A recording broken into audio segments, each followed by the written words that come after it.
আমরা দেখেছি টনিক, আমরা দেখেছি প্রধান, আমরা দেখেছি প্রজাপতি ফ্যামিলিতে ব্যস্ত ছিল। আমাদের দেব সাহেব ফ্যামিলিতে ব্যস্ত ছিল। অনেকে একটু ভুল বুঝেছিল।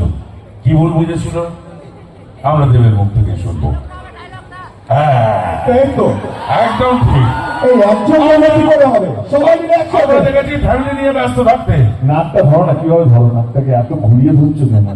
ধরতে পারবে ফ্যামিলি নিয়ে ব্যস্ত ছিল বলে একদম ভাবার জায়গা নেই।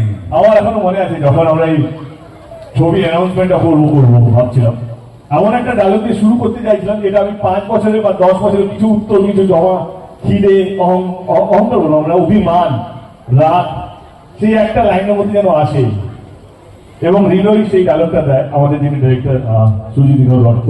ও আসতে পারেনি কারণ এখন আমাদের সেন্সারের কাজ চলছে, তো পোস্ট প্রোডাকশনের কাজ চলছে, অনেক কাজ বাকি আছে, যেহেতু ডিরেক্টরের অনেক কাজ থাকে, অনেক চাপ থাকে, সেই জন্য আসতে পারেনি।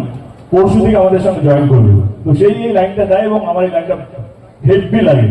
লাইনটা কিছুটা এরকম ছিল, কি ছিল? ফ্যামিলি নিয়ে ব্যস্ত আছি বলে কি ভাবিস? অ্যাকশনটা ভুলে গেছি। ওটা আমারই কাজ। নাটক ভালো ভাই, সোজা নাম ধরছি ভাই। আমরা সবাই জানি দেবের মহিলা ফ্যান সাংঘাতিক। কেউ প্লিজ প্রশ্ন করো না দেব বিয়ে করছে কবে,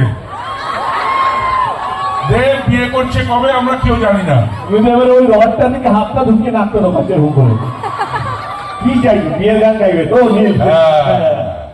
আমাদের মধ্যে উপস্থিত আমাদের